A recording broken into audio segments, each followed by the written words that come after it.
Welcome to the CHDS Master's Thesis Series. With me today is Ryan Monaghan, Lieutenant with San Mateo Police Department. Welcome, Ryan.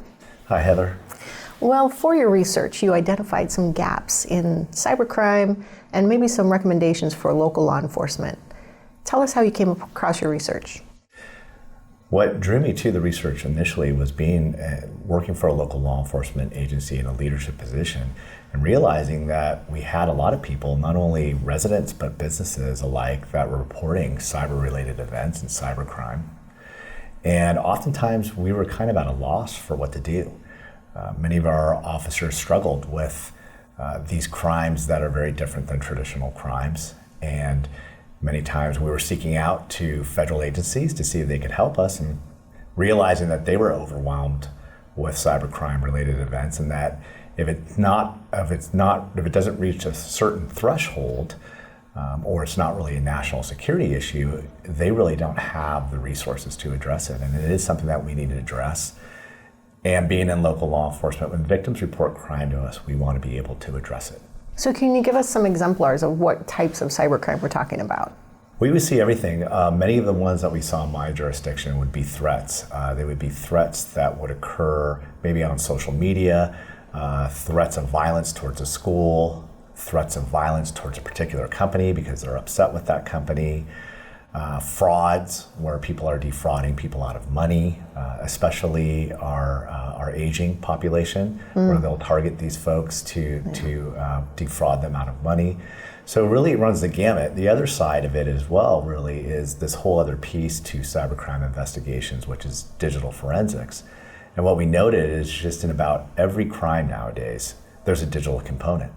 And whether it's a traditional real-world crime like a robbery, oftentimes the investigators are going back and looking through cell phone communication, social media communication, because all of these things can help corroborate the crime, and it's valuable evidence. Right, and I'm sure it's a lot more time intensive than people see on TV, where it happens in 30 minutes and they have access to all the cameras and all the cell phones. And continue on with recommendations. What did you find? Yeah, so what I did is I examined the three most common ways that law enforcement is addressing this, and I kind of put it in three buckets. The first way would be that some agencies just have their own internal resources. Oftentimes these are the large agencies throughout the nation that have enough resources where they can have a dedicated cybercrimes unit. And in that cybercrimes unit, they'll have digital forensics experts that can do digital forensics. And they'll also have people that are trained investigators that understand these complex cases that occur in cyberspace. But most of the over 18,000 law enforcement agencies or local law enforcement agencies in the nation are not big agencies. Right. Most of them are small, with under about 60 people or so. So how do you capture that group when they also still have the responsibility to address these? So as I examined, I put these three methods in the buckets. The first one being internal. The second one being participating in a conventional multi-jurisdictional task force, just like they have for narcotics, vehicle theft task forces, same idea. They now have those for cybercrime. Many of them, they're regionalized. And so what I mean by conventional is it's all centralized, and you provide a body to the task force in the terms of personnel, and they're now assigned to that task force. They still belong to your agency, but they now are assigned to the task force, and they work under that task force's chain of command. So that's more of your traditional or conventional task force. And then there's also what I describe as a hybrid task force. And these are basically where you still have some limited internal resources, or maybe more depending on your agency. And you also belong to a multi-jurisdictional task force that's decentralized. So you operate out of your agency, you're still under your own agency's chain of command, but you're basically part of a network. And one that comes to mind is one that my agency belongs to, which is the Secret Service's Electronic Crimes Task Force. It's basically a network that connects cyber investigators and digital forensics experts from agencies all across the nation, with the idea being that we can share information and potentially, if you have a big enough case, maybe share and offset some of the caseload by reaching out to some of the partner agencies. So what was your problem statement? Cybercrime's proliferating, it's being reported to local law enforcement, and we have to address it. And I realized that we're making strides in local law enforcement to try to address this. We've gotten really good about processing digital forensics, but we're really still behind the curve on addressing these crimes that occur in cyberspace. They're really complex, they often cross jurisdictional lines, and it's a real challenge for us in local law enforcement. So I knew that, okay, we're already doing some things, and I wanted to examine, well, how are these things working? Because even though we are doing things to try to address it, there's still a lot of gaps out there. So law enforcement is doing things to try to address this, but there really is not a lot of information out there on how effective any of the ways we're currently addressing cybercrime is. And there's actually a lack of research out there to suggest that one way is better than the other. So I wanted to look at them. Obviously, there is some credence to the ways that we are doing it because a lot of agencies are doing it. And one thing I realized in my research is that over 78% of law enforcement agencies have some type of large law enforcement agencies, and that would be agencies serving populations of over 100,000 people. So in the most recent law enforcement management and administration surveys that are conducted by the Bureau of Justice Statistics, it was interesting to see that a lot of agencies do have some type of cybercrime capabilities within their organization. What does that look like, though? That's the problem. It really varies. And so I had to dig deeper, and then I found really that there are three kind of main ways that local law enforcement is addressing this problem. One is they have their own internal capabilities, mostly like a formalized or dedicated cybercrime unit. What I found is mostly larger agencies with more resources have that. Mm-hmm. Or they belong to multi-jurisdictional or regional task force. There's several of them here in California. In California, we probably have the most of them. There's 5 regional task forces out here. And with that conventional model, basically your personnel is on loan to the task force, and they fall under the task force's chain of command. So obviously there's pros and cons to that. And then the last model that I found is that I kind of just categorized as a hybrid model, because it doesn't really fit the conventional model, but it still has some of the same aspects of a multi-jurisdictional task force. And the first one that comes to mind for me is the one that our agency, the San Mateo Police Department, participates in, which is the Electronic Crimes Task Force. And that's sponsored by the Secret Service. Mm-hmm. And basically what that does is it takes the resources that you have in your department that are trained up in investigating cybercrime or doing digital forensics, and it connects them to this huge network of other digital forensics experts and cybercrime investigators.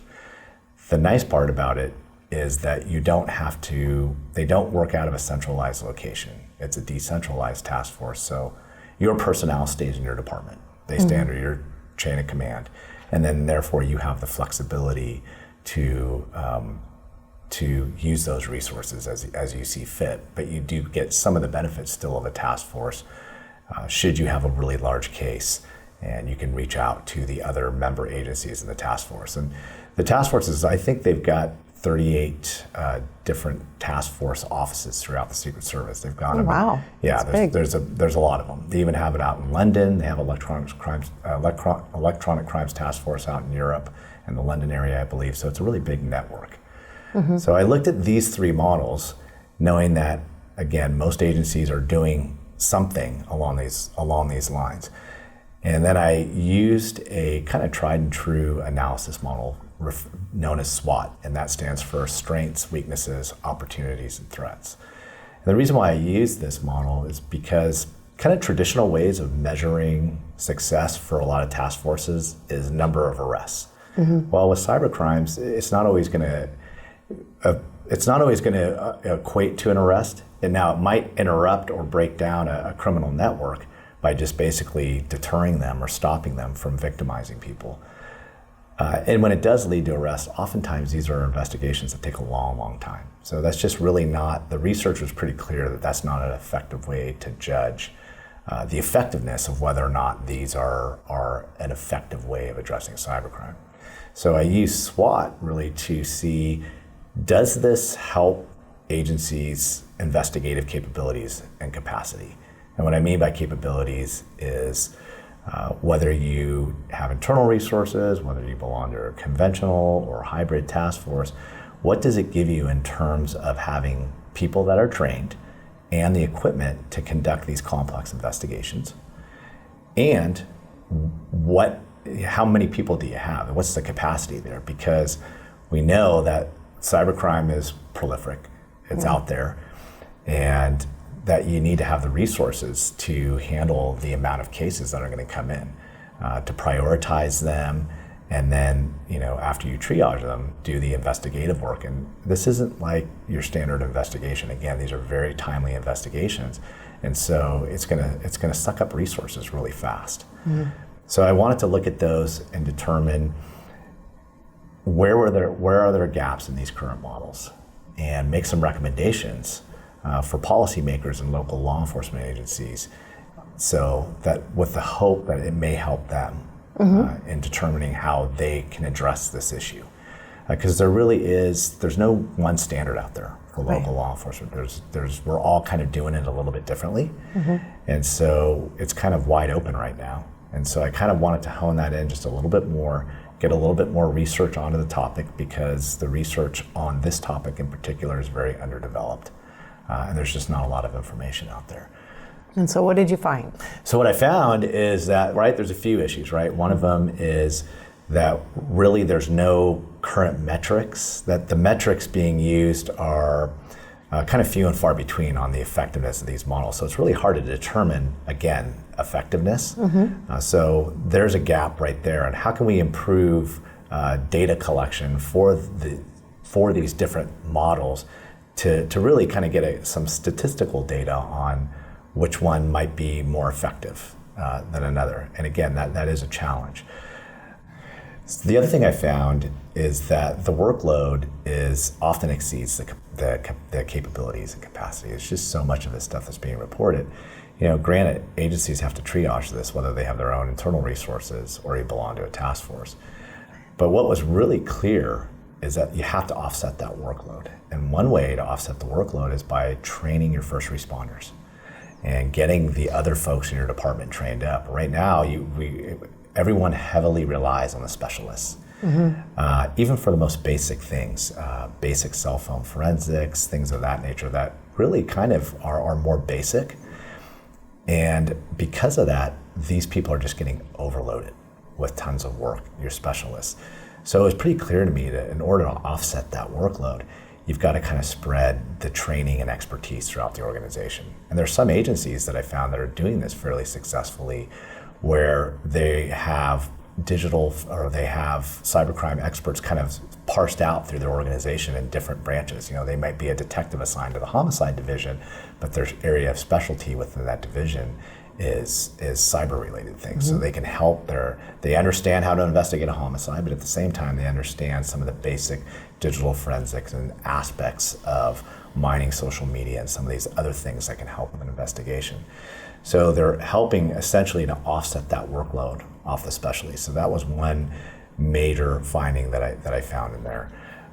In particular, the other challenge that I found, especially for agencies that have their own internal resources, is funding, right? Because cybercrime is so rapidly evolving.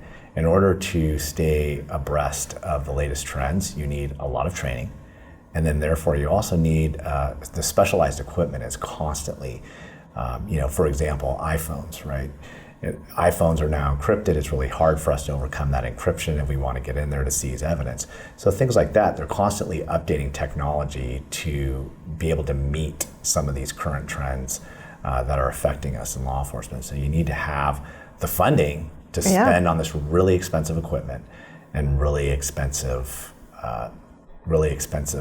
training. And so that's where there's some advantages to task forces and these other models, where you can kind of offset that funding by sharing it with other agencies. And then again, sharing those resources. So not everybody's having to pay, not one single agency is having to pay all that money out for the training or the equipment, because they're sharing it. Excellent. And so Who do you want to see this video, read your thesis, to what end? Really, for me, my hope is that those in local law enforcement agencies that are making decisions around cybercrime investigative capabilities, whether it's a chief of police or someone else down the chain of command that is being tasked with allocating these resources, that hopefully that they will read this and find in there some information that would be useful to them in terms of policy considerations as they make policies around training for their officers in terms of cybercrime, and in addition to policies around how they are going to address this, whether it's through a specialized unit or during a task force. The hope is that some of the information in this thesis can help guide those decisions as they make policy recommendations. I'd also like to see local law enforcement use this hopefully as the basis for more research so that we can eventually become more standardized in the approach to cybercrime. Right now, there's just so many different ways we're doing it. They're really honing in on kind of the most effective way, and that might be different depending on the size of the agency and the resources that you have available, but at least honing that in so that we have a more consistent way that every local law enforcement agency is addressing this problem. And what happens if we keep doing things the way they've been done?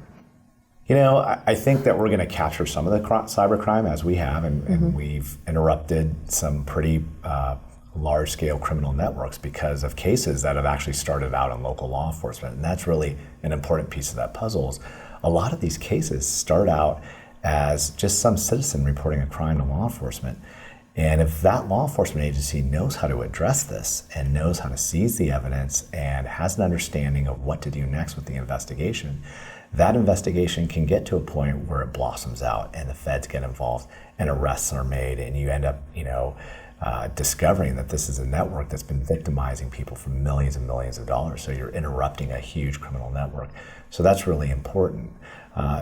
If we continue, I think, down the path that we're on, without really kind of standardizing things, I think the problem is that the cyber criminals are already ahead of the curve on us. And my goal, our goal as local law enforcement is to reduce that gap between them and us.